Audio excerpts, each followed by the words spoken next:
नमस्कार दोस्तों, आपके अपने चैनल हमारे संस्कार में आपका बहुत बहुत स्वागत है। आज हम आपके लिए लेकर आए हैं कार्तिक मास कथा अध्याय 20। लेकिन उससे पहले अगर आप हमारे चैनल पर नए हैं और अभी तक आपने चैनल को सब्सक्राइब नहीं किया है तो आप सभी से निवेदन है, प्लीज़ हमारे चैनल को सब्सक्राइब करें, वीडियो को लाइक करें, ज़्यादा से ज़्यादा शेयर करें ताकि इन कथाओं के श्रवण का लाभ और लोगों को भी मिल सके। बेल आइकन को दबाना ना भूलें ताकि हमारी आगे आने वाली हर वीडियो की जानकारी आपको नोटिफिकेशन के जरिए मिल जाया करे। कमेंट्स बॉक्स में जय श्री कृष्णा हर हर महादेव लिखना ना भूलें। आपके ये छोटे छोटे से प्रयास हमारे हौसले को काफ़ी बुलंद करते हैं और हमारे लिए मददगार साबित होते हैं। परमपिता परमेश्वर की कृपा आप सभी पर हमेशा बनी रहे। आपके घर में अन्न धन के भंडार भरे रहें। चलिए अब शुरू करते हैं कार्तिक मास महात्म्य का आगे का वृतांत। लेकिन उससे पहले हम एक कथा आपको सुनाने जा रहे हैं। जो भक्त कान्हा की भक्ति सच्चे मन और श्रद्धा से करते हैं उनका कान्हा के साथ एक अनोखा बंधन बन जाता है। जब भी वो सच्चे मन से कान्हा को पुकारते हैं, कान्हा किसी न किसी रूप में उनके आसपास मौजूद रहते हैं और उनकी मदद करते हैं। इसी तरह की हम आपको एक कहानी सुनाने जा रहे हैं। बहुत पहले समय की बात है। किसी गांव में एक पंडित जी रहा करते थे। वह रोज रोज घर घर जाकर भगवत गीता का पाठ करते थे, क्योंकि कान्हा जी को ऐसे लोग बहुत ही प्रिय हैं जो सदा भगवत गीता का पाठ करते हैं और उनमें बताए गए विचारों और नियमों का अनुसरण करते हैं। कान्हा जी की विशेष कृपा ऐसे भक्तों पर हमेशा बनी रहती है। अब एक दिन उन पंडित जी को जब वे जा रहे थे, रास्ते में कुछ चोर मिले और उन्होंने उसे पकड़ लिया और अपनी क्रूरता भरी और अक्खड़ भाषा में पंडित जी से कहा, दे ओ पंडित, तेरे पास जो कुछ भी है वो हमें दे दे।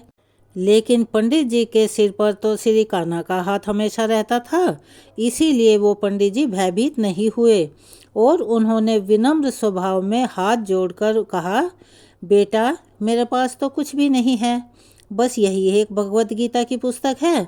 अगर तुम चाहो और तुम्हारे काम की हो तो तुम इसे ले सकते हो, और अगर कुछ तुम्हें धन वगैरह चाहिए तो तुम एक काम करना, मैं यहीं पास के घर में रोज़ भगवत गीता का पाठ करने जाता हूँ और जो मेरे यजमान हैं वो बहुत अमीर लोग हैं। जब मैं वहाँ पर कथा सुना रहा होऊंगा तब तुम उनके घर में आकर चोरी कर लेना, क्योंकि उस समय तो सभी लोग कथा सुनने में व्यस्त रहेंगे। तब तुम्हें चोरी करने में आसानी रहेगी और कोई तुम्हें देखेगा भी नहीं। चोर पंडित जी की यह बात मान गए और पंडित जी को छोड़ दिया। अगले दिन जब पंडित जी उसी पड़ोस के घर में कथा सुना रहे थे, तब पंडित जी के कहने के अनुसार वह चोर भी वहां आ गया। पंडित जी ने उस चोर को देख लिया और पहचान लिया। अब वे अपनी कथा के बीच में उस चोर को सुनाते हुए कहने लगे कि यहाँ से मीलों दूर एक गांव है वृंदावन। वहीं पर एक लड़का रहता है जिसका नाम है कान्हा। अक्सर वह यहाँ आया करता है। वह हीरों जवाहरात से तो हमेशा ही लदा रहता है। अगर कोई लूटना चाहता है तो उसको लूट लो। वह रोज रात को उस पीपल के पेड़ के नीचे आता है जिसके आसपास बहुत सारी झाड़ियां हैं। चोर ने जब पंडित जी की बात सुनी तो वह मनी मन बड़ा खुश हुआ और खुशी खुशी अधिक धन पाने की इच्छा से वहां से बिना चोरी किए ही चला गया। अब वह चोर अपने घर गया और जाकर अपनी पत्नी से बोला कि सुनो, आज मैं कान्हा नाम के एक बच्चे को लूटने जा रहा हूँ। सुना है वह हीरे जवाहरात से हमेशा लदा रहता है और वह जहाँ रहता है वह जगह यहाँ से मीलों दूर है। तुम एक काम करो, मुझे रास्ते में खाने के लिए कुछ खाना दे दो। पत्नी ने थोड़ा सा बांधकर उसे दे दिया और कहा कि बस यही है, जो कुछ भी है इसी को खाकर पानी पी लेना। चोर अपने घर से यह संकल्प करके चला, आज तो मैं उस कान्हा को लूटकर ही वापस आऊँगा। अब वह पैदल ही टूटे चप्पलों में वहाँ से चल पड़ा। रास्ता बहुत ज़्यादा लंबा था, लेकिन वह चोर मन ही मन उस कान्हा नाम के बालक का ध्यान करते हुए आगे चलता चला गया। हर समय बस उसी बालक का रूप उसके ध्यान में आ रहा था कि एक नन्हा सा बालक है जो हर समय हीरे जवाहरातों से लदा रहता है। उसी के सारे हीरे मोती आज मैं चुरा कर ले आऊँगा। इस तरह रास्ते भर उस नन्हे बालक का ध्यान करता रहा। सुबह से लेकर चलते चलते उसको शाम हो गई। जब शाम हुई तो वह उसी जगह पहुंच गया जहां पर उसे पंडित जी ने जाने को कहा था। अब उस जगह पहुंचकर वह सोचने लगा कि अगर मैं यहीं सामने खड़ा हो गया तो वह बच्चा मुझे देखकर भाग जाएगा। फिर तो इतनी दूर से पैदल चलकर आना मेरा बेकार ही रहेगा। इसीलिए उसने सोचा क्यों न मैं पास वाली झाड़ी में छुप जाऊं। और जैसे ही वह चोर उस घनी झाड़ियों में छुपा, झाड़ियों के लंबे लंबे कांटे उसको चुभने लगे। उस समय उसके मुंह से बस एक ही आवाज़ आई, कान्हा कान्हा।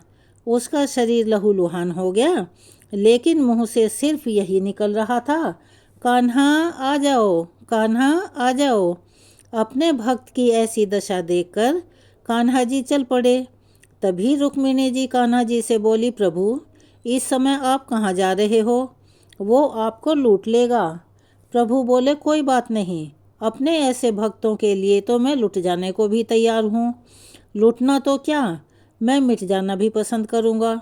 अब ठाकुर जी ने एक नन्हे बालक का रूप बना लिया और वे आधी रात होने पर भी उसी जगह आ गए जहाँ पर वह चोर झाड़ियों में छुपा हुआ था। अब जैसे ही वे उस जगह पहुँचे, चोर एकदम से झाड़ियों से बाहर निकला और उन्हें पकड़कर बोला, अरे ओ कान्हा, तूने मुझे बहुत दुखी किया है रे। अब यह चाकू देख रहा है ना, चुपचाप अपने सारे गहने मुझे दे दे। कान्हा ने हंसते हुए उस चोर को सब कुछ दे दिया और चोर हंसी खुशी अगले दिन अपने गांव में वापस आ गया। वह आज बड़ा ही खुश था कि आज तो इतने सारे जवाहरात लूट कर लाया हूँ कि अब मुझे पूरे जीवन भर चोरी करने की ज़रूरत ही नहीं होगी। चोर बड़ा खुश होकर अगले दिन सबसे पहले उन्हीं पंडित जी से मिलने के लिए जाने लगा। पंडित जी जिस घर में कथा सुना रहे थे वह वहीं पहुंच गया। जितने भी गहने वो चोरी करके लाया था, उनका आधा हिस्सा उसने ले जाकर पंडित जी के चरणों में रख दिया। पंडित जी ने यह जब देखा तो पूछने लगे, भाई यह क्या है? तब वह चोर बोला, पंडित जी आपने ही तो मुझे उस कान्हा का पता बताया था और मैं तो उसी को लूट कर लाया हूँ और यह रहा आपका हिस्सा। आपने ही तो मुझे उस कान्हा का पता बताया था, इसीलिए यह आधा हिस्सा अब आपका है। पंडित जी ने सुना तो उन्हें अपने कानों पर विश्वास ही नहीं हुआ। बोले, अरे भाई, मैं इतने साल से ठाकुर जी की सेवा कर रहा हूँ, इतने साल से पंडिताई कर रहा हूँ, वह तो मुझे आज तक कहीं नहीं मिले। अरे भला तुझ जैसे पापी को कान्हा कहाँ मिल सकते हैं? चोर ने बार बार पंडित जी से कहा, नहीं पंडित जी, मैं सच में कान्हा से मिला हूँ। पंडित जी बोले, चल मैं भी चलता हूँ तेरे साथ, वहाँ पर मुझे भी दिखा कि कान्हा कैसे दिखते हैं। और इस तरह चोर और पंडित जी कान्हा जी से मिलने के लिए फिर से चल पड़े। एक लंबी थकान भरी पैदल यात्रा के साथ ही जब वे दोनों वृंदावन में पहुँच चुके, वृंदावन में पहुंचकर वह चोर पंडित जी को उन्हें उन्हीं झाड़ियों के पास ले गया जहाँ वह छुपा हुआ था। चोर ने पंडित जी का हाथ पकड़कर कहा, आओ पंडित जी, मेरे साथ यहाँ पर छुप जाओ। अब पंडित जी चोर के साथ ही उन झाड़ियों के अंदर छुप गए। दोनों का शरीर कांटों से लहूलुहान हो गया और मुंहों से दोनों के बस एक ही आवाज़ निकलती जा रही थी, कान्हा कान्हा आ जाओ। ठीक आधी रात में कान्हा जी फिर से एक बालक का रूप धरकर वहीं पर आ गए। देखते ही चोर और पंडित जी झाड़ियों से बाहर निकल आए। पंडित जी की आंखों में खुशी और प्रेम के आंसू थे। कान्हा जी को देखते ही वो तो फूट फूट कर रोने लग गए। पंडित जी तो कान्हा जी के चरणों में गिर गए। थोड़ी ही देर में कान्हा जी वहाँ से अंतर्ध्यान हो गए और तब पंडित जी वापस अपने होश में आए और उस चोर के गले लगकर फूट फूट कर रोने लगे। बोले कि भाई, हम जिसे आज तक देखने के लिए तरसते रहे थे, आज तक लोगों को लूटता आया हूँ मैं, उसे तो तुमने ही लूट लिया। तुम तो धन्य हो भाई, और आज तुम्हारे ही कारण मुझे मेरे कान्हा के दर्शन हुए हैं। तुम धन्य हो।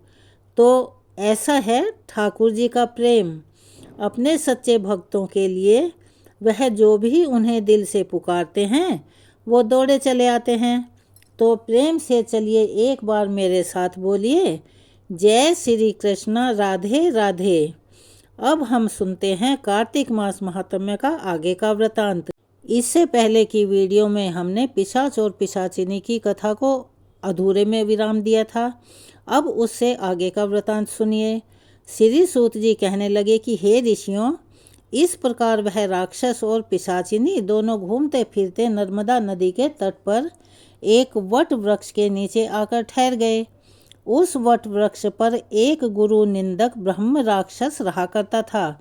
उन दोनों को देखकर वह ब्रह्म राक्षस कहने लगा कि अरे तुम लोग कौन हो और किस पाप के कारण तुम इस दशा को प्राप्त हुए हो।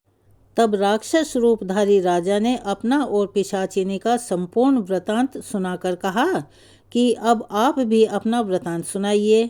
ब्रह्म राक्षस ने अपना वृतांत सुनाते हुए कहा कि हे मित्र, बहुत समय पहले मैं मगध देश में प्रवीण सोमदत्त नाम वाला ब्राह्मण था। मैंने अपने को बड़ा भारी विद्वान और महान मानकर अभिमानवश गुरु का अपमान किया था। उसी पाप के कारण मैं इस योनि को प्राप्त हुआ हूँ। इस जन्म में भूख से पीड़ित होकर मैंने अनेकों ब्राह्मण खा डाले हैं। अपने गुरु का अपमान करने से निश्चय ही ब्रह्म राक्षस की योनि प्राप्त होती है। यह बात मैंने अब भली भांति समझ ली है।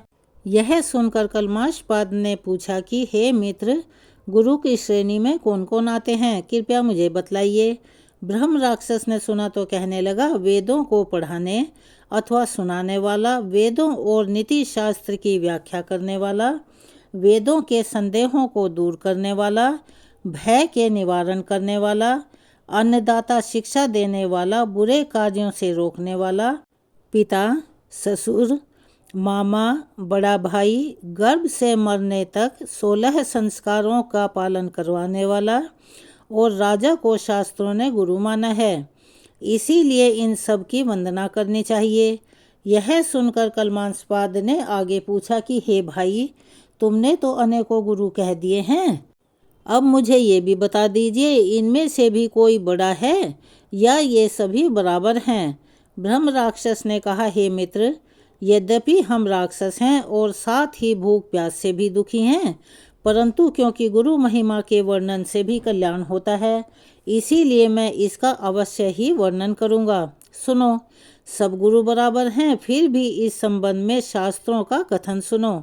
जैसा कि हमारे वेद शास्त्रों में बताया गया है, वेद और मंत्रों का उपदेश करने वाला, धर्म शास्त्रों और पुराणों का व्याख्याता और उपदेशकर्ता, यह विशेष गुरु माने गए हैं। इनमें से प्रमुख गुरु वह है जो देव पूजन करवाए, देव पूजा का फल बतलाए या फिर गुप्त मंत्र का उपदेश दे, जिसे कि हम गुरु मंत्र भी कहते हैं। ब्रह्म राक्षस ने अपने राक्षस बनने की कथा सुनाते हुए कहा कि मैंने अर्थ, धर्म, काम और मोक्ष देने वाले सभी पुराण गौतम ऋषि से सुने थे। एक समय मैं शिव जी का पूजन कर रहा था, उसी समय महर्षि गौतम जी वहाँ पर आ गए। मैं पूजा में ही लगा रहा और फिर मैंने खड़े होकर अपने गुरु को प्रणाम तक नहीं किया। तब शिव जी ने गुरु का अपमान करने के कारण मुझे ब्रह्म राक्षस की योनि में डाल दिया। यह कथा सुनाते हुए श्री सूत जी ने कहा, हे ऋषियों, इस प्रकार गुरु की महिमा का वर्णन करने और सुनने से उन तीनों के ही पाप स्वतः ही नष्ट हो गए। ठीक उसी समय उन्होंने कुछ दूरी पर गर्ग मुनि को आते हुए देखा, तो पिशाचिनी और दोनों राक्षस उन्हें अपना भोजन जानकर दोनों हाथ उठाकर उन्हें खाने के लिए उनकी ओर भागे। परंतु गर्ग मुनि के द्वारा शिवजी का नाम लिए जाने पर उनके समीप ना जाकर पिशाचिनी दूर से ही कहने लगी, हे महात्मन, आपको नमस्कार है। हमने ना जाने कितने ही ब्राह्मण खा डाले हैं, परंतु महादेव जी का नाम स्मरण करने के कारण ही आप आज सुरक्षित हैं। तब गर्ग मुनि ने तुलसी युक्त जल से उनका अभिषेक किया, अर्थात उन पर छिड़क दिया। उस जल का स्पर्श होते ही वे तीनों राक्षस योनि से मुक्त होकर देवरूप हो गए।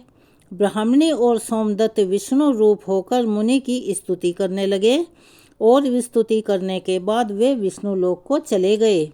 उन दोनों के बैकुंठ लोक को जाने के पश्चात श्राप्त मुक्त राजा कल्मासपाद अब ये सोच में पड़ गया कि इन सब की तो मुक्ति हो गई, अब मेरी मुक्ति किस प्रकार से होगी।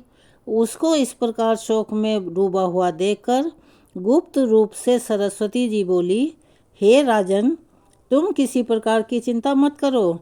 राज्य सुख भोगने के बाद अंत में तुम्हें भी विष्णु लोक की ही प्राप्ति होगी।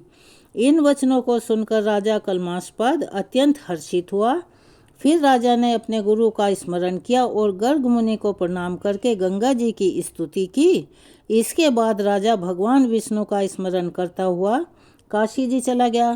काशी जी में 6 मास रहकर राजा गंगा जी में स्नान और विश्वनाथ महादेव जी के दर्शन करते हुए आनंद प्राप्त करता रहा। इसके बाद प्रसन्नता पूर्वक अपने राज्य में आया।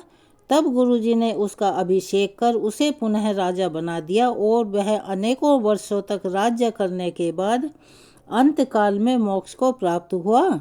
इस कथा को समाप्त करते हुए श्री सूत जी ने ऋषियों से कहा, हे मुनियों, इसमें आश्चर्य जैसी कोई बात नहीं। भगवान का गुणगान करने और काशी जी का दर्शन करने से मनुष्य को निश्चय ही मोक्ष की प्राप्ति हो जाती है। तो गंगा जी में स्नान करने मात्र से ही जन्म जन्मांतरों के यानी कि करोड़ों जन्मों के पाप स्वतः ही नष्ट हो जाते हैं। मुनियों को यह कथा सुनाकर श्री सूत जी महाराज कुछ क्षणों के लिए मौन हो गए। इसीलिए हम अपनी इस वृतांत को यहीं विराम देते हैं। इसके आगे का जो कुछ भी हुआ उसका वृतांत हम आपको अपनी अगली वीडियो में सुनाएंगे। कृपया उसे अवश्य ही सुनिएगा। अब अपने नियम के अनुसार हम सब मिलकर पाठ करेंगे तुलसी चालीसा का। जय जय तुलसी भगवती सत्यवती सुखदानी, नमो नमो हरि प्रेयसी श्री वृंदा गुण खानी। श्री हरि शीश विराजिनी देहु अमरवर अम्ब, जनहित है वृंदावनी अब न करहु विलम्ब। धन्य धन्य सिर तुलसी माता, महिमा अगम सदा श्रुति गाता। हरि के प्राण हूँ से तुम प्यारी, हरि ही है तु कीन्हो तप भारी। जब प्रसन्न है दर्शन दीन हो, तब कर जोरि विनय उस कीन्हो। हे भगवंत कंत मम हो, दीन जानि जनि छाड़हु छोहु। सुनि लक्ष्मी तुलसी की बानी, दीन हो श्राप कद्ध पर आनी। उस अयोग्य वर मांगन हारी, हो विटप तुम जड़ तनुधारी। सुने तुलसी ही श्रप्यो तेहि ठामा, करहु वास तुहु नीचन धामा। दियो वचन हरि तब तत्काला, सुनहु सुमुख जनि हो विहाला। समय पाई व्योहरो पाती तोरा, पूजिहो आस वचन सत मोरा। तब गोकुल महगोप सुदामा, तासु भई तुलसी तू बामा। कृष्ण रास लीला के माही, राधे शक्य प्रेम लखि नाही। दियो श्राप तुलसी ही तत्काला, नरलोक ही तुम जन्महु बाला। यो गोप वह दानव राजा, शंख चूड़ नामक सिर ताजा। तुलसी भई तासु की नारी, परम सती गुण रूप अगारी।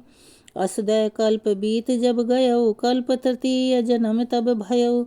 वृंदा नाम भयो तुलसी को, असुर जलंधर नाम पति को। करी अति द्वंद अतुल बल धामा, लीन्हा शंकर से संग्रामा। जब निज सैन्य सहित शिव हारे, मरहि न तब हर हरि ही पुकारे। पतिव्रता वृंदा थी नारी, को न सके पति संघारी। तब जलंधर ही भेष बनाई, वृंदा ढिग हरि पहुँचो जाई।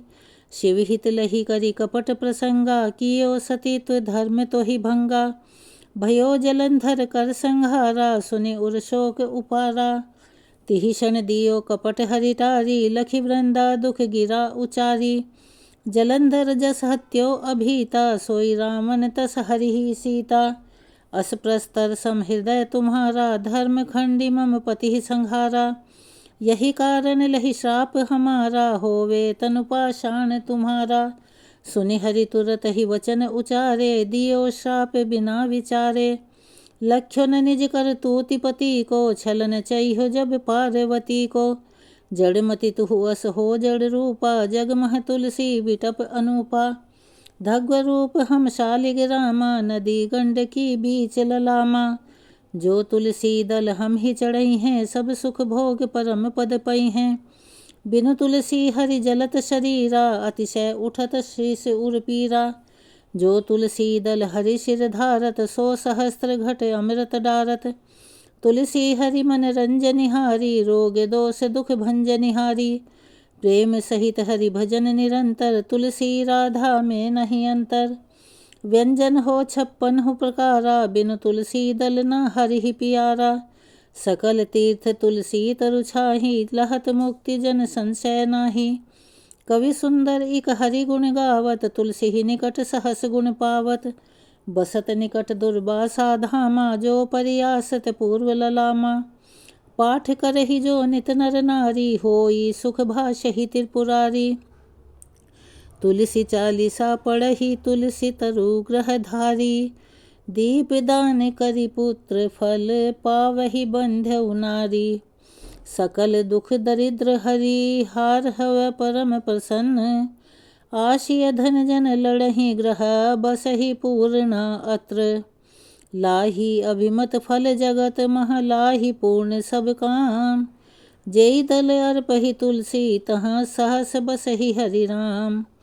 तुलसी महिमा नाम लख, तुलसी सुत सुख राम। मानस 40 रच्यो, जगमह तुलसीदास। तुलसी महारानी की चालीसा यहाँ संपूर्ण होती है। जैसा कि आप सभी जानते हैं, कथा पढ़ने या सुनने के बाद आरती करना अति अनिवार्य होता है, वरना कथा का श्रवण और पठन दोनों अधूरे माने जाते हैं। तो आइए हम सब मिलकर गाते हैं तुलसी महारानी की आरती। तुलसी महारानी नमो नमो, हरि की पटरानी नमो नमो। तुलसी महारानी नमो नमो। धन्य तुलसी पूरन तप कीन्हो, शालिग्राम बनी पटरानी नमो नमो। तुलसी महारानी नमो नमो। हरि की पटरानी नमो नमो। जाके पत्र मंजरी कोमल, श्रीपति कमल चरण लपटानी नमो नमो। तुलसी महारानी नमो नमो, हरि की पटरानी नमो नमो। कौन महीने बोई रानी तुलसा, कौन महीने हुई हरियाली नमो नमो। तुलसी महारानी नमो नमो। हरि की पटरानी नमो नमो। कौन महीने हुई तेरी पूजा, कौन महीने हुई पटरानी नमो नमो। तुलसी महारानी नमो नमो। हरि की पटरानी नमो नमो। आषाढ़ मास में बोई रानी तुलसा, सावन महीने हुई हरियाली नमो नमो। तुलसी महारानी नमो नमो। हरि की पटरानी नमो नमो। कार्तिक मास में हुई तेरी पूजा, मंगशिर मास हुई पटरानी नमो नमो। तुलसी महारानी नमो नमो। हरि की पटरानी नमो नमो। धूप दीप नवैध आरती, पुष्पन की वर्षा बरसानी नमो नमो। तुलसी महारानी नमो नमो। हरि की पटरानी नमो नमो। 56 भोग 3600 व्यंजन, बिन तुलसी हरि एक न मानी नमो नमो। तुलसी महारानी नमो नमो। हरि की पटरानी नमो नमो। जो तुलसी को सवेरे गाए, श्री कृष्ण के दर्शन पाए नमो नमो। तुलसी महारानी नमो नमो। हरि की पटरानी नमो नमो। जो तुलसी को दोपहर को गाए, खीर खांड का भोग लगाए नमो नमो। तुलसी महारानी नमो नमो। हरि की पटरानी नमो नमो। जो तुलसी को सांझ को गाए, श्री कृष्ण की आरती उतारे नमो नमो। तुलसी महारानी नमो नमो, हरि की पटरानी नमो नमो। जो तुलसी को रात को गाए, श्री कृष्ण के चरण दबाए, नमो नमो तुलसी महारानी नमो नमो, हरि की पटरानी नमो नमो। सब सखी मैया तेरो यश गावे, भक्ति दान दीजे महारानी नमो नमो। तुलसी महारानी नमो नमो, हरि की पटरानी नमो नमो। तुलसी महारानी नमो नमो, हरि की पटरानी नमो नमो। चलिए प्रेम से बोलिए तुलसी माता की जय। यहाँ पर तुलसी माता की आरती समाप्त होती है। अगर आप हमारे चैनल पर नए हैं और अभी तक आपने चैनल को सब्सक्राइब नहीं किया है तो आप सभी से निवेदन है, प्लीज़ हमारे चैनल को सब्सक्राइब करें, वीडियो को लाइक करें, ज़्यादा से ज़्यादा शेयर करें, बेल आइकन को दबाना ना भूलें। आपके ये छोटे से प्रयास हमारे लिए काफ़ी कारगर सिद्ध होते हैं, हमारे मनोबल को बढ़ाते हैं। इसीलिए प्लीज़ अपना सहयोग और प्यार हमें प्रदान करते रहें। कमेंट्स बॉक्स में जय श्री कृष्णा, हर हर महादेव, राधे राधे लिखना ना भूलें। धन्यवाद।